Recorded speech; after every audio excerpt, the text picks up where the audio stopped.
First of all, we're going to have Professor Kirby Fulton, Catherine Kirby Fulton, who's come all the way from Notre Dame University in the States. She used to be Kelly's beloved professor at UVic.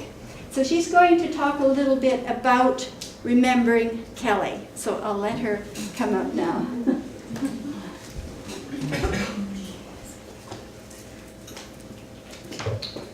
Well, it's an absolute honor to be here, and it's just an honor to have Kelly's son and her, all her family, or a big chunk of her family here as well. And it's so nice to see people who look like Kelly when we miss her so much. So, what I'm going to do is just read you a few paragraphs and some extracts of poetry from Kelly's own poems that come from my little introduction to Kelly as a medievalist and as a Buddhist in the book that Maybe has so beautifully put together. And this will just be kind of a taste of some of what I do there. I brought in some of the manuscript images from medieval manuscripts that inspired Kelly in her poetry. And so at key moments, my husband, who's also a medievalist professor at Notre Dame, is going to just help me by passing around some of these images so you can all see what inspired her. So I first met Kelly Parsons when she turned up in a year-long course called Introduction to Medieval Manuscript Studies at University of Victoria that I co-taught with 3 other professors. I remember being struck one day by the quality of the oral report being given by a bright, brown-eyed, mature woman student. The oral report was on early medieval carpet pages in the Book of Kells. The speaker had not worked with me. She had worked with my colleague John Osborne, the art historian, so I did not yet know her. Unlike most of the younger students in the class, she had a kind of poise and inner wisdom and a certainty about herself. Yes, but also about how the material spoke to her. A carpet page is the term used to describe a decorated page in an early medieval illuminated gospel book, a page so decorated that it excludes written text entirely. And it's simply filled with images, in this period most often with intertwining, spiraling images of vegetation and stylized animals. As such, it resembles a carpet. And here we have, this is from the Lindisfarne Gospels, one of the poems I'll read an extract from in a few moments, is from this, the Lindisfarne Gospels that inspired Kelly. And then if we just go to the other post-it note here, when I first heard her giving a student report, this is the page she was talking about. And so I just wanted everyone to see that visually and have a chance to kind of pass it around. Because not everybody knows what a carpet page is. It is thought that the monastic scribe artists of these pages sometimes spent years or even a decade creating these pages. Such an act was a gift, a meditation, a sacrifice to a power greater than oneself. This the student grasped instinctively and compellingly. This student was Kelly Parsons.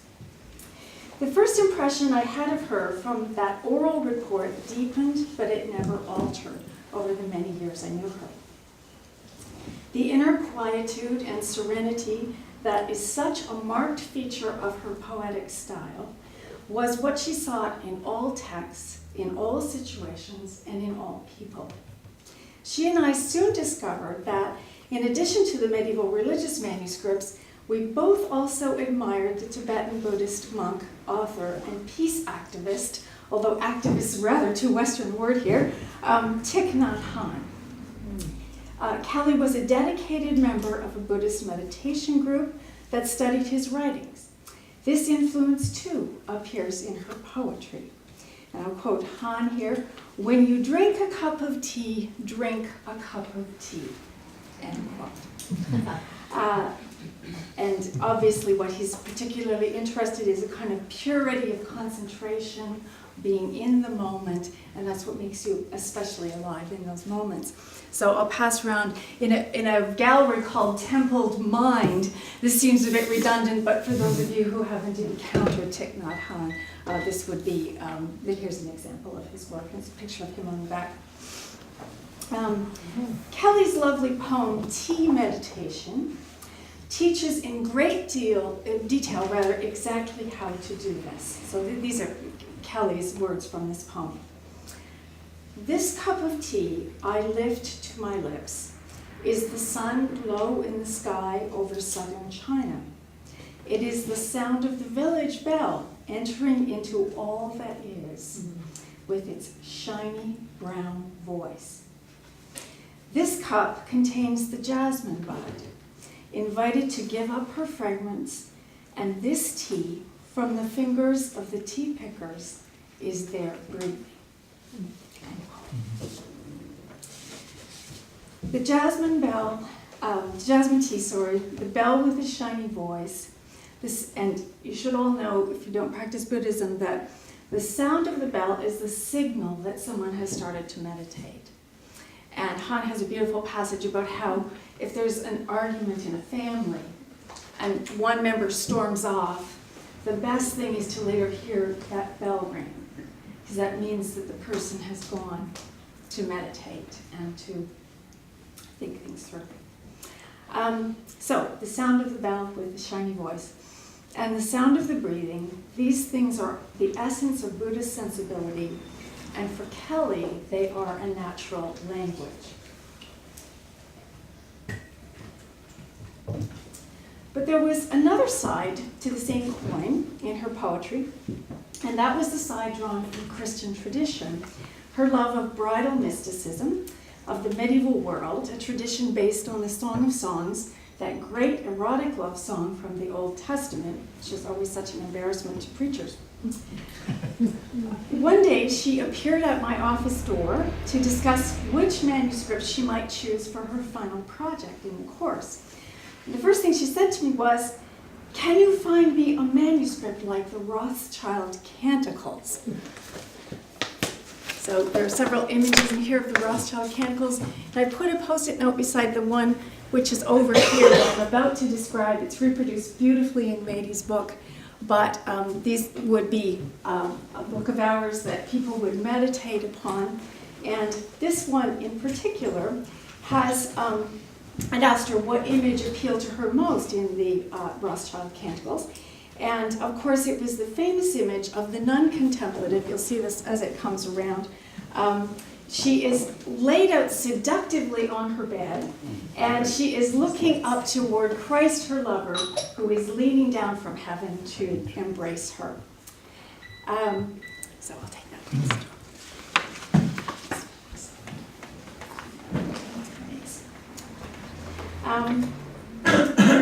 The thing that was astonishing about this is that I didn't even know any undergraduates that knew about the Rothschild Canticles, and Kelly had devoured that entire book before she came in to see me, and she said, "I want you to find me a manuscript like this that I can work on." So these words, I think, from a poem that Kelly wrote called The Magdalene Alone, in other words, Mary Magdalene Alone, seem to me to be inspired by the Rothschild Canticles. Kelly writes, "It cannot be blamed. The heart has long forgotten the bright gowned words of the body's song of songs." And later in the poem she writes, "But still I awaken to a morning thirst so primitive, so audible, that I must kneel." End quote. So I think the dual intellectual and spiritual origins of her inspiration in Western medieval tradition and Tibetan Buddhism deserve to be understood as an important background to all of us who wish to appreciate Kelly's poetry more. In the introduction, obviously I'm not going to read you the whole thing here, I go on to talk about the manuscript that Kelly did find. In the end, it was nothing like the Rothschild Canticles, but she absolutely loved it. It's the very first autobiography in English was written by a woman named Marjorie Kemp in the early 15th century, and she had 14 children, and she was desperate to live the life of a contemplative. And probably with 14 children, all of us would be desperate to live the life of a contemplative. But she firmly believed that Christ spoke to her and she had visions. And the clerical establishment didn't know what to make of her. But there's one surviving manuscript, and in the 16th century, a Carthusian monk wrote many, many annotations approving of this woman's visionary abilities in the margin in red ink, and we don't know his name, but we call him the red ink annotator. And Kelly was completely taken up with these annotations, and she ended up transcribing all of them. And she so desperately wanted to, I'll pass this around. Here's the manuscript. You can see it's not nearly as pretty as the Rothschild Canticles. But the red ink annotations there are really approving of this woman. And I'll pass this around. This, by the way, is a book that maybe Hilmo and I have published together. And so I gave Kelly some research work to do for me that would pay her enough money that she herself could go to England and look at these annotations. And something I talk about in the introduction, and I won't go into great detail about here, is that she did a splendid job on this research work. She got the money, and then some kind of crisis of the kind that single parents so often suffer came along, and the money had to be spent to support her family. And so on my next research trip, I took the long transcription that Kelly had done to England, and with the manuscript corrected it. And Mady Hilmo and I published it in a book, which is here. And I'll just read you a couple sentences about what the scholarly community thinks about this academic publication.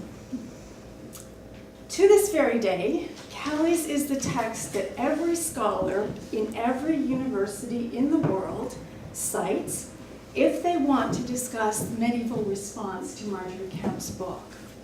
Now, this is the first autobiography in English, so you can imagine how often scholars want to talk about this. It also happens to be by a woman, happens to be by a married woman. And so this has become wildly popular. And so everyone cites this work. And they all assume that Kelly Parsons is a distinguished professor at some university. And they often will come to me and say, where does she teach? And of course, I never tell them that she was just an undergraduate when she did this work. I mean, that's the remarkable thing. This is the kind of work that's mostly done by PhD students, and even PhD students don't often do it as well as Kelly. So I'm often asked, well, where does she teach? So I always say she teaches in heaven. So one can read Kelly's poetry on many different levels in many different ways, but these themes I've mentioned run like a golden thread throughout all of her poems. And in the introduction, I explain in somewhat more detail about how they intertwine, and also a little bit about how they intertwine with the image of dance, because Kelly was for a while in Linda Raynom's big dance group, which and I saw her perform, I always admired her enormously for her energy. So I'll end then by quoting from what I think is the most medieval piece in Kelly's oeuvre. This is Monastery Quails. And before I read this, a sip of water. In Monastery Quails, she imagines the quails inhabiting the Holy Isle. Now, this is an allusion to the home of the Lindisfarne Gospels. You will see that carpet page going around from the Lindisfarne Gospels. It's a beautiful early medieval monastery, which is now in ruins. Another of the great early medieval manuscripts she loved. And it's not much later than the one with the small birds that graces the cover of her published work, which I believe is a Greek bestiary. But I still want to check that and make sure if that's right. So in Lindisfarne, among the ruins, she imagines the birds having their own Benedictine rule. Now, a Benedictine rule is the rule by which monks and nuns were required to live. They were required to chant the hours of the liturgy at specific times. And there's a lot of special allowances in the Benedictine rule for those who are elderly or infirm. And so this is what Kelly's thinking of when she writes these lines, and I'll finish by just quoting them. This is Kelly. Let them keep the hours to their liking. These are the birds. Hands, non-existent, will be tucked inside their feathered robes. But in the evening, slow them down. Their sincere little sandaled footsteps, reflective and easy. Let the old quails stroll the holy isle in the moonlight. And if they are old, let their seeds be softened. Which is right out of Benedict's rule from the Middle Ages. So, long may Kelly teach us how to stroll the holy isle in the moonlight, make the ruins come alive again, and draw with each breath thanksgiving for life, and sip each cup of tea with grace and mindfulness. Thank you.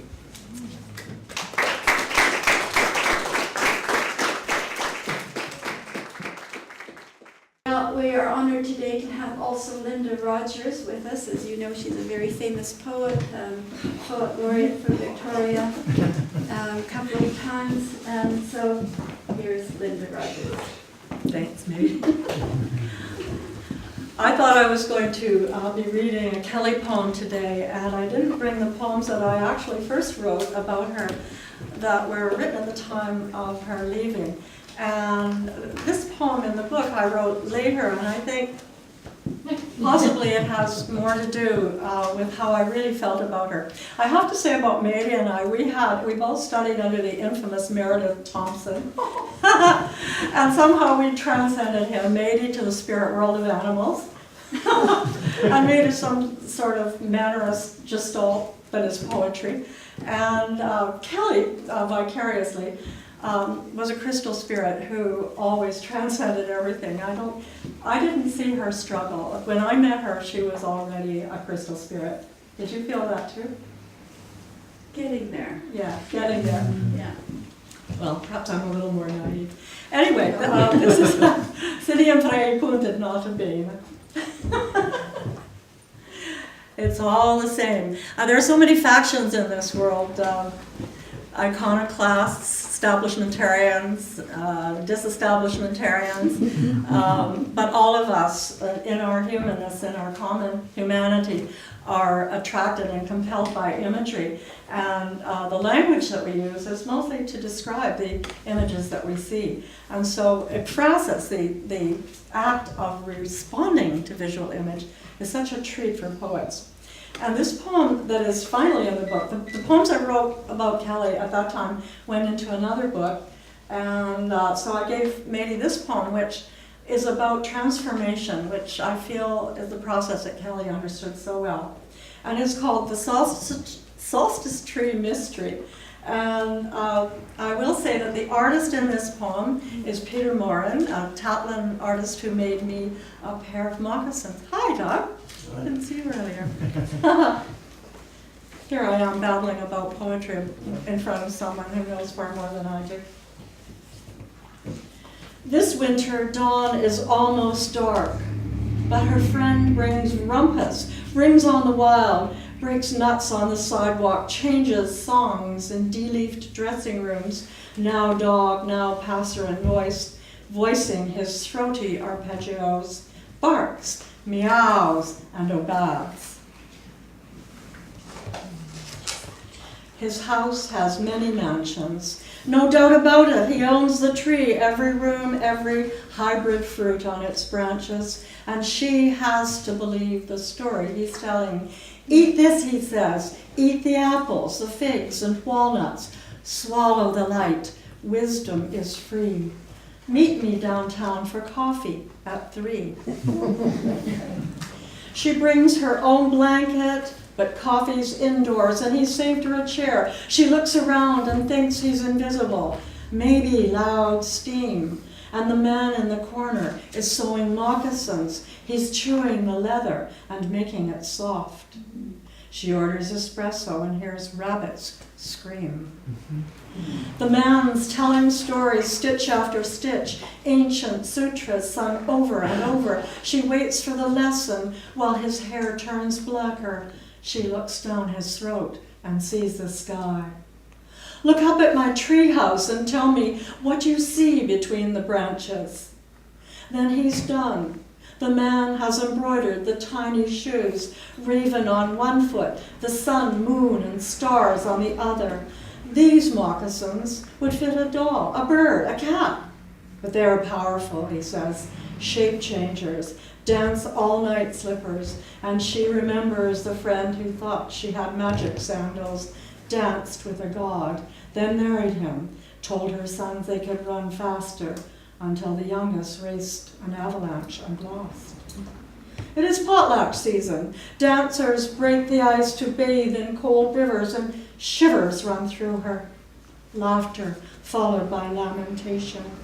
One shoe changes shape and fits. The other note drops. Once the shoes are on, they are on forever. Could be crazy glue or second skin. She can't stop dancing. A crowd black as crows gathers around her, makes sure she doesn't fall in the fire. The man in the coffee shop laughs and vanishes, goes back to his tree, and her moccasins talk all the way home. Go here, go there. She's blind in the dark, and they join her in bed, under the covers. Will they, she wonders, talk all night, sleep or make love? Make the sound of rabbits and deers, of needles going in and out. Her feet go still, and her shoes are silent. She waits for a sail or wings. She waits for the moon and the stars to appear. There is no other way to navigate sleep. Is there a spell that she has forgotten? At last she tries. All my relations, and outside the tree shakes with laughter. Inside her blanket moves as new raven explores a new galaxy where needles went in, the lights coming through. And I have to say, I was aware when I was writing this poem that Kelly had a new grandbaby right after that time. Thank you.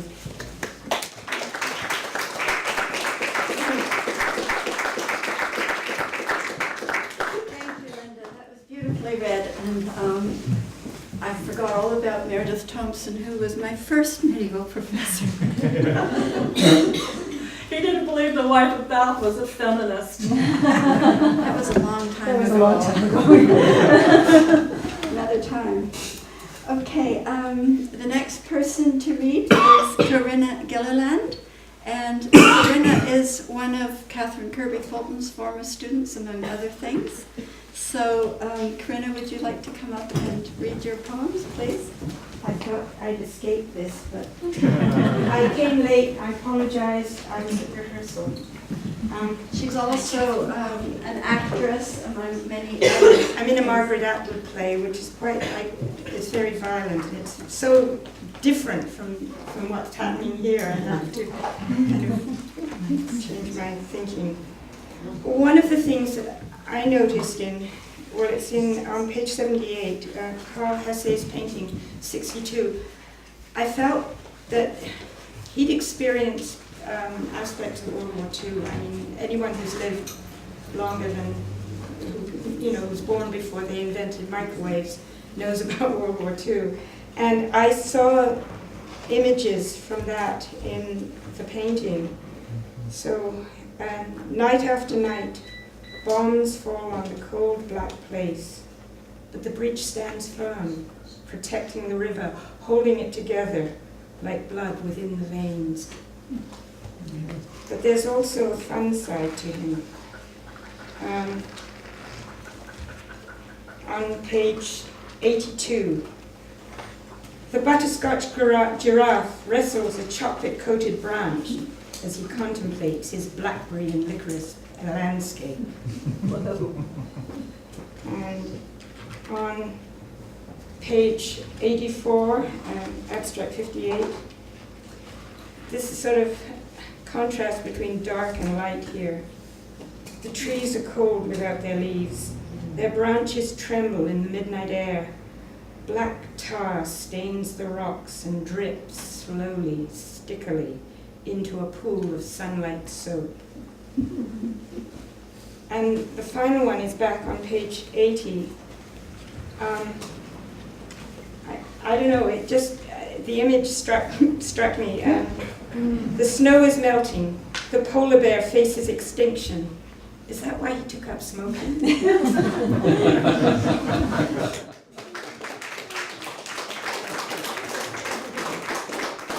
Father Dunstan at Westminster Abbey in Mission wanted to do some frescoes, and he didn't know anybody. He asked around who would know how to do a fresco, like Michelangelo, the real thing.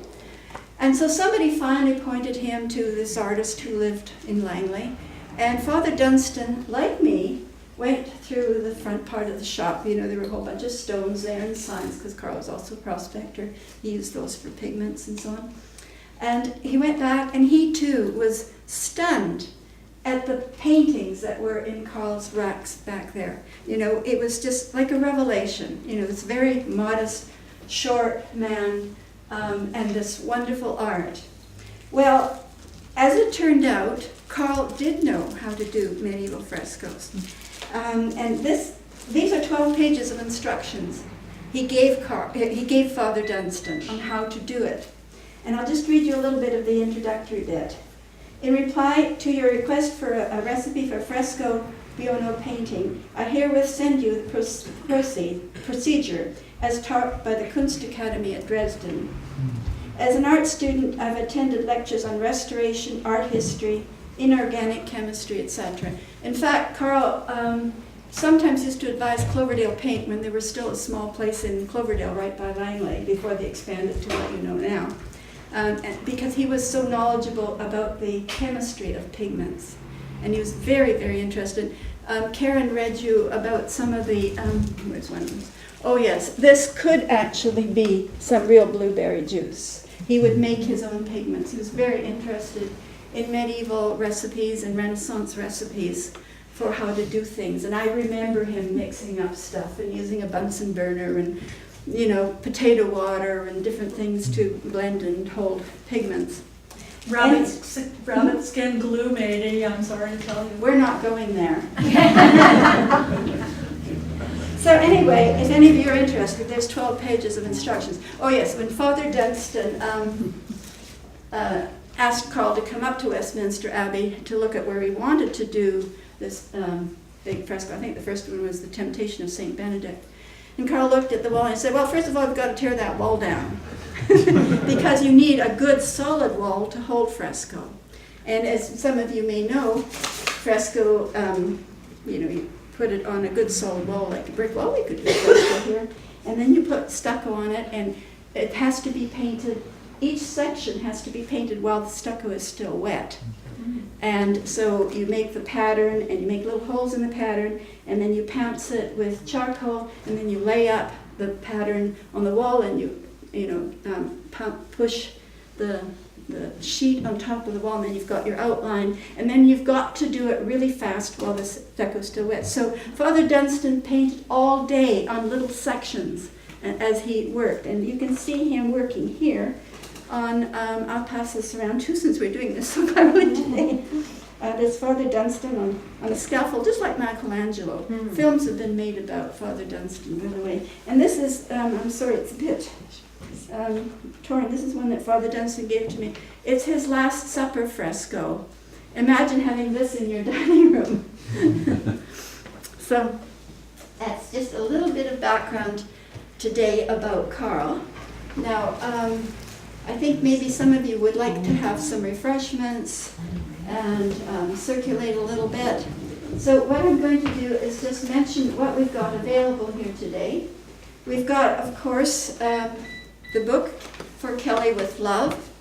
And incidentally, there was so much similarity to me, which is maybe why I somehow thought of giving Kelly some of these abstracts, because Carl was in many ways very Buddhist-like. Once I asked him if he wanted some flowers from my parents' garden, and he said, no, they look more beautiful growing there. And the first book by Leonard Woods on Carl's non-abstract paintings, although they're very expressionistic in some cases, very group of seven sometimes. Carl had traveled all over the world. He'd been to New York his brother was a waiter in New York. So, during that dynamic period of abstract expressionism in the early 60s and 70s, he went there until his brother died. So he had also, of course, been in Europe, and he traveled the world as a seaman. There's a story behind that, which I won't bother you with now. And at the end here, which is kind of interesting, are some photographs, early photographs of Carl. Here's Carl as a boy playing chess. That's before he was sort of orphaned. Now, I remember also Carl in the studio part of his old home there. He would have a chessboard laid out, and what he would do is play chess by mail with other chess masters throughout Canada. This was before the internet. So he'd wait anxiously for the move by some other chess master so he could go right back and, make his move and send it back off again. There's a different way of doing things. Carl was also a gymnast, largely self-taught. I don't know if he actually participated in the Olympics before the war, but he said it was very difficult. In those days, the government didn't support you, and he remembers doing various exercises with, a post sort of between two trees, if you can imagine. And he said that was very difficult. But when he joined the Canadian Armed Forces in 1942, they wrote back a letter saying that he was qualified to teach gymnastics in these particular areas. So anyway, here he is teaching John Hemingway. They're doing floor exercises here. And John Hemingway taught Karen Kalsma, who was an Olympic gymnast. So, there's sort of various threads of legacies here. Now, Carl didn't like authority very much. He had reason not to. And here he is hamming up when he was in the armed forces. You can look at that afterwards. Now, after the armed forces, he for a short time lived on Passage Island as a fisherman. I think it was after that, and there's some pictures there of that. And over here, this is more when I knew him. He was a little older. He's still hamming up with doing various gymnastic sorts of things. And there's his nephew Wally's little monkey while he's doing a handstand. And here he is panning for gold in the Fraser Canyon. He used to go almost every weekend, especially at the beginning, almost the whole time I knew him, because going up into the Fraser Canyon by himself with his dog Sheba it was his way of restoring his soul, from all the tragedies he had been through. But here you see him totally outrageously being funny. He's pulled his teeth out. He's got them stuck in an apple, and he's been working on a sign which says the dogs aren't supposed to step on the grass. And of course, there's a dog here doing just that. So I was actually going to introduce this book. That's what I was going to do. So this book is only $30 now, which is a lowered price. Now, if you want any two books, the Kelly book and this book, instead of $35 and $30, you can have them both for $50, or two books, whichever way you want, for $50. Special today. Oh. And now these prints, I'd love if you bought some paintings, of course, but you might want to come sometime too and look at them more quietly. This is a print. See, he did not only do abstracts. These abstracts have never been shown before, but he did have shows. And this is a watercolor by him. And so this is also a common style for him with watercolors. So Leonard Woods, who wrote the first book, excuse me, wrote a little poem at the back about this particular painting called Serenity's Domain. And that again, for me, links him a little bit with Kelly. You know, the search for serenity, despite all and everything. So these ones now are just $60 here, and they're fit, I think it's an 18 by 24 standard frame in case you want one. So, I don't know if there's anything else. I want to thank all of you for coming. I am just so impressed by the people we have here today, and happy that you came. And I want to thank Kimberly Dean and Julian Beverly of this gallery. They've hung the paintings so beautifully and made an artwork of the hanging, I think. They've done just a magnificent job. And so we're very fortunate to be able to enjoy this show and this reading in the space today. And of course, I want to thank my former professor also, Catherine Kirby Fulton, and Representative John and Engen for coming so far to talk about Kelly. And that shows you really how special Kelly was that Catherine came.